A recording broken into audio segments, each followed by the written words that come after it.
This June, as continue to fall, Xander finds himself entangled in legal troubles, family betrayals, and a fierce custody battle for his daughter, Victoria. His bold strategy, formed through an unlikely alliance with former district attorney turned private attorney Melinda Trask, not only secures his freedom but also ensures that Philip Kyriakis and Sarah Horton face the consequences of their deceptions. A Kyriakis in chains. Xander Kyriakis, portrayed with gripping intensity by Paul Telfer, is no stranger to controversy. As the son of the late Victor Kyriakis, Xander has spent years navigating the treacherous waters of Salem's elite. His recent arrest for allegedly assaulting his half-brother, Philip Kyriakis, threatens to derail his life and his relationship with his daughter, Victoria. The charges stem from a heated confrontation, the details of which remain shrouded in mystery, but the stakes are clear: Xander risks losing everything. Yet, Xander is not one to accept defeat. Known for his cunning and resourcefulness, he begins to strategize from behind bars. His goal is twofold: to clear his name and to secure his place in Victoria's life. The path to victory, however, requires a delicate dance of manipulation and alliances. For that, Xander turns to someone unexpected. Melinda Trask, no longer a district attorney, but a private attorney with a sharp legal mind and unfinished business with Salem's power players. An unlikely partnership. Melinda Trask, played by Tina Huang, is a formidable figure. Once the district attorney of Salem, she's now practicing law independently. Though no longer wielding the power of public office, Melinda is just as relentless and calculating. Her history with the Kyriakis family is complicated. She's prosecuted Xander before. But when Xander presents her with hard evidence of Philip Kyriakis' wrongdoing, she sees an opportunity to both redeem her professional reputation and take down powerful players who once evaded justice. Philip Kyriakis, portrayed by Jean-Paul Lavoisier, has long been a thorn in Xander's side. The rivalry between them intensified after the revelation that Xander is Victor's biological son. The linchpin of Xander's plan is a forged letter written by Philip, falsely claiming a share of Victor's inheritance. The forgery, executed with the help of Vivian Alamain and covered up by allies like Kate Roberts and Stephanie Johnson, becomes a powerful bargaining chip. Instead of going public, Xander uses the letter to pressure Philip into recanting the assault accusation. Fearing exposure and disgrace, Philip caves, and the charges against Xander are dropped. With Melinda's legal expertise, the process is handled with surgical precision. Though no longer a DA, Melinda plays a key role behind the scenes, orchestrating Xander's release and setting the stage for the next phase of his battle. The custody battle. A family divided with his freedom secured, Xander focuses on winning custody of his daughter, Victoria, born to him and estranged wife Sarah Horton. For Xander, the battle is personal. He wants to give Victoria the stability he never had. Sarah, however, is determined to keep custody, portraying Xander as volatile and unfit.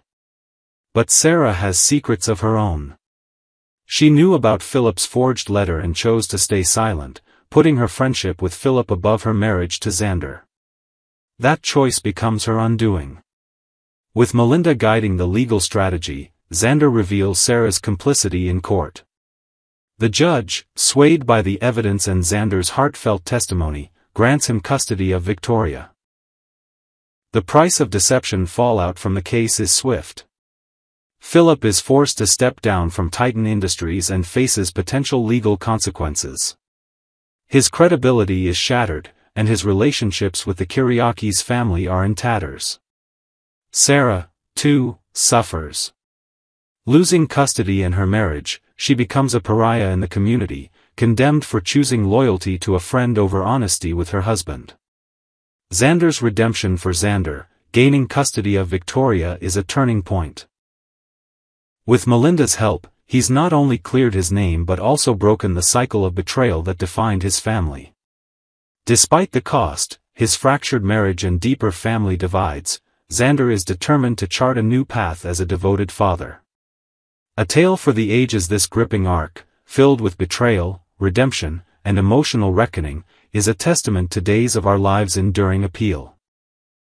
Longtime fans, especially those who have followed the Kyriakis saga for decades, will see Xander's transformation as a hard-earned victory, one that reshapes Salem's future in unexpected ways. Next, on Tuesday, June 3, 2025, the beloved community of Days of Our Lives was forever changed by the news of John Black's passing and the miraculous return of Beau Brady. For an audience who has lived through decades of life's ups and downs, this story resonates with the bittersweet rhythm of love, loss, and the enduring strength of family. A heavy heart at the Brady Pub. The Brady Pub, a warm haven filled with the scent of coffee and the hum of familiar voices, was unusually somber that morning. Kayla Brady, her face etched with exhaustion and grief, stepped through the door to find her brother, Roman Brady, behind the counter. The pub was quiet, with only the soft clink of glasses breaking the stillness. Kayla's eyes met Roman's, and she didn't need to say much. Her voice trembled as she delivered the news, "It's John. He died last night." Roman's face fell, his strong hands pausing mid-motion as he processed the words. John Black, a man who had been a brother in all but blood, was gone. Roman's mind flooded with memories. John's unwavering loyalty, his courage in the face of danger, and the countless times he'd stood by Roman through life's storms. "You did everything you could, Kayla," Roman said, his voice thick with emotion. As a doctor, Kayla had fought tirelessly to save John, but some battles are too fierce even for the strongest warriors. Kayla nodded, her own heart heavy with guilt and sorrow. She mentioned that Steve, her husband, was making calls to Shane and Andrew, ensuring John's loved ones were informed. But the weight of the loss lingered in the air like a fog. "No matter what," Kayla said softly, "John is still part of the family. He's another brother." Roman's eyes glistened as he agreed, his thoughts drifting to the countless moments when John had been there for him, through heartbreak, danger, and the chaos of life in Salem. Just then, the phone rang, shattering the quiet. It was Hope, her voice bubbling with joy that felt almost out of place in the grieving pub. She shared astonishing news: Beau Brady, her beloved husband, had been brought back to life just 48 hours earlier. The siblings exchanged stunned glances, their hearts torn between celebration and sorrow. Beau's return was a miracle, a testament to the resilience of love, but the timing was cruel. Roman's voice was heavy as he said, "Beau was resurrected, and we were waiting to welcome John home." They chose not to tell Hope about John, not wanting to dim her radiant happiness. Instead, they carried their grief silently, deciding to head to the hospital together to collect John's belongings, a task that felt both necessary and unbearable. Julie's joy and heartbreak across town. Julie Williams was in her cozy home, surrounded by the familiar comfort of family photos and cherished memories. When her phone rang, she answered to hear Hope's ecstatic voice. Beau was awake, alive, and back with them, thanks in no small part to John Black's efforts before his passing. Julie's heart soared, and she let out a squeal of joy that echoed through the house. "Oh, Hope, this is a miracle," she exclaimed, her eyes sparkling with tears of happiness. She hung up and rushed to a framed photo of her late husband, Doug, her fingers tracing his smiling face. "I know you had something to do with this, Doug," she whispered, her voice filled with love and gratitude. To Julie, Beau's return felt like a gift from above, a reminder that even in the darkest times, hope could shine through. She imagined Doug's spirit watching over Salem, guiding Beau back to his family. Eager to share the news, Julie headed to Marlena Evans' home, her heart light with the thought of celebrating Beau's return. But the moment she arrived, she sensed something was terribly wrong. Marlena, usually a pillar of strength, sat in her living room, her face pale and her eyes rimmed with tears. Belle, Marlena's daughter, stood nearby, her own cheek streaked with silent sobs. Julie's excitement faded as Marlena's voice broke the silence. "John is gone. The words hit Julie like a wave, knocking the breath from her chest.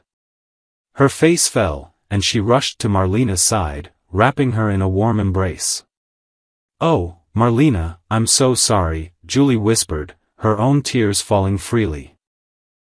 She apologized for her earlier exuberance, realizing how her joy must have stung in the face of such loss. "I'm here for you, just like you've always been there for me," she promised, holding Marlena's hand tightly. The two women, bound by years of shared laughter and tears, found solace in each other's presence. A house filled with love and loss. Marlena's home was a quiet sanctuary that day, filled with the gentle comings and goings of loved ones. Earlier, Abe and Paulina Carver had stopped by, offering their support before heading out to pick up pastries from Sweet Bits, a local bakery known for its comforting treats. Belle, ever attentive to her mother's needs, brought Marlena a cup of tea, the steam rising like a small gesture of warmth in a cold moment. When Julie arrived, her initial excitement about Bo quickly gave way to shared grief. As she hugged Marlena, Abe and Paulina returned, their arms laden with boxes of pastries. Julie, ever the caretaker, busied herself in the kitchen, arranging the treats on plates as a way to keep her hands and heart occupied. The living room, however, remained heavy with sorrow, as Marlena's friends and family stood quietly, unsure how to ease her pain.